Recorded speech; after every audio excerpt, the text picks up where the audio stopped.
আসসালামু আলাইকুম রহমতুল্লাহি ওয়া বারাকাতুহু। সুপ্রিয় শিক্ষার্থীরা এবং আমাদের নিয়মিত যারা আমাদের ভিডিও দেখেন, আশা করি সবাই ভালো আছেন। আজকে আমরা আপনাদের সামনে ভিন্নধর্মী একটা ভিডিও নিয়ে আসছি আল জাহিদ পরিবারের পক্ষ থেকে। আজকে আমাদের আল জাহিদ ইসলামিয়া আলিম মাদ্রাসার নবম শ্রেণীর বিজ্ঞান শাখার ছাত্রদেরকে আমরা সৌরজগৎ সম্পর্কে ধারণা দেওয়ার জন্য সরাসরি মাঠ পর্যায়ে নিয়ে এসেছি। আজকে আমরা তাদেরকে সূর্য এবং সূর্যের গ্রহগুলোর পরিচিতি সম্পর্কে ধারণা দেব। তো আজকে আমাদের যে বিষয়টা আমরা শিখতে এসেছি অথবা আপনাদেরকে জানাতে এসেছি, বিষয়টা আসলে খুবই গুরুত্বপূর্ণ একটা বিষয়।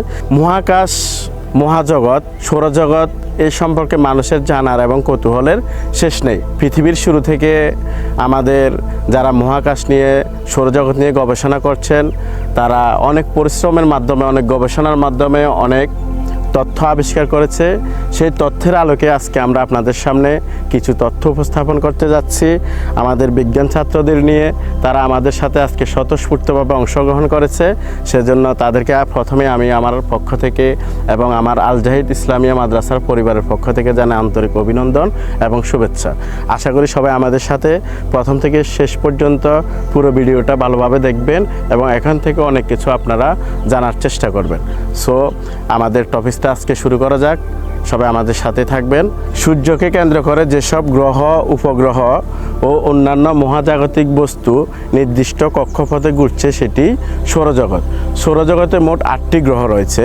আজকে আমরা এই 8টি গ্রহের নামগুলো এবং দুই একটা লাইন আমরা সংক্ষেপে এগুলোর পরিচিতি সম্পর্কে জানার চেষ্টা করব।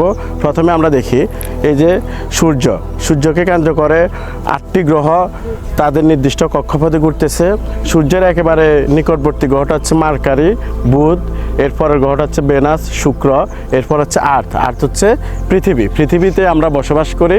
এরপরে আছে মার্স, মঙ্গল, জুপিটার, বৃহস্পতি, স্যাটার্ন, শনি, ইউরেনাস এবং নেপচুন।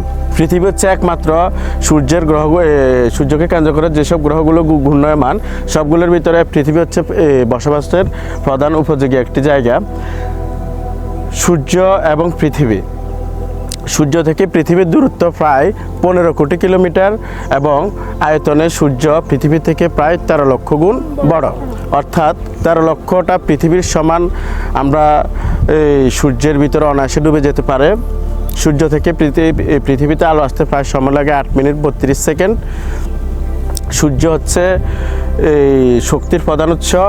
পৃথিবী হচ্ছে আমাদের বসবাসের একমাত্র জায়গা যেখানে পানি, বাতাস এবং প্রাণের অস্তিত্ব রয়েছে, যেটি আমাদের বসবাসের জন্য একেবারে উপযুক্ত স্থান।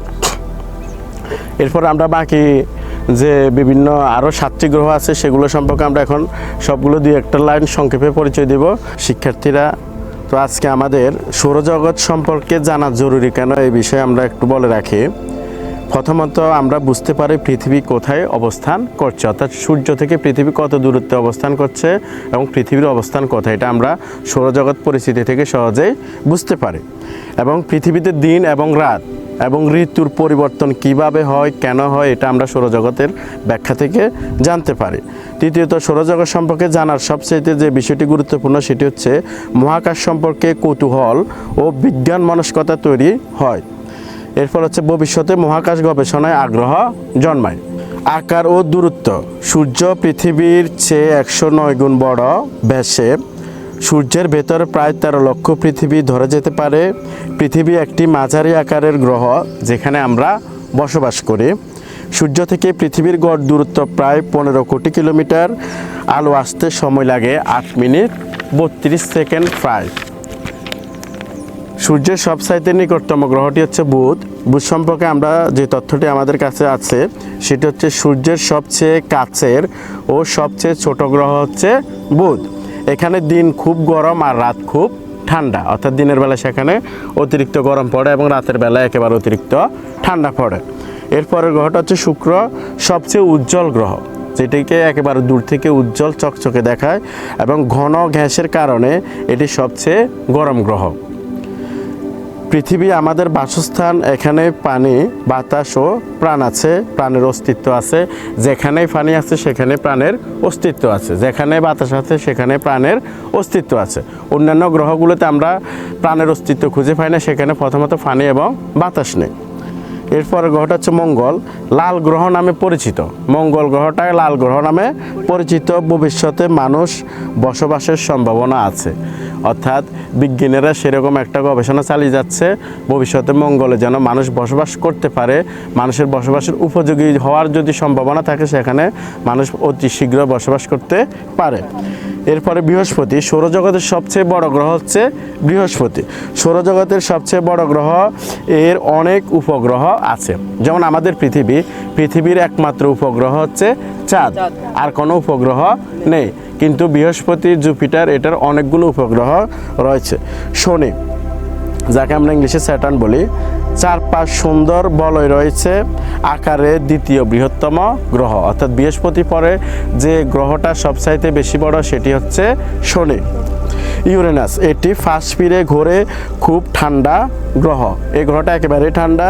নেপচুন, সূর্য থেকে সবচেয়ে দূরের গ্রহ, সেখানে প্রবল পরিমাণে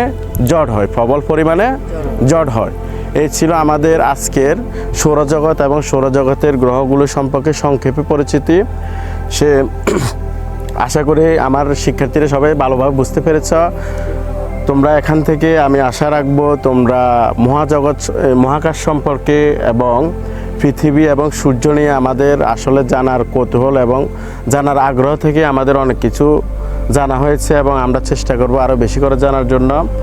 সবাই Venus, Mercury, Earth, Jupiter, Mars, Saturn, Uranus, Neptune গ্রহগুলো সম্পর্কে ভালো একটা ধারণা পেয়েছো আশা করি। আজকে আমাদের এই একটা সুন্দর ক্লাসের জন্য, সবাই আমাদের সাথে থাকার জন্য সবাইকে ধন্যবাদ। ইনশাআল্লাহ দেখা হবে নেক্সট কোনো এপিসোডে, নেক্সট কোনো গুরুত্বপূর্ণ টপিকস নিয়ে। সে পর্যন্ত সবাই ভালো থাকবেন, সুস্থ থাকবেন। আসসালামু আলাইকুম ওয়া রাহমাতুল্লাহি ওয়া বারাকাতুহু।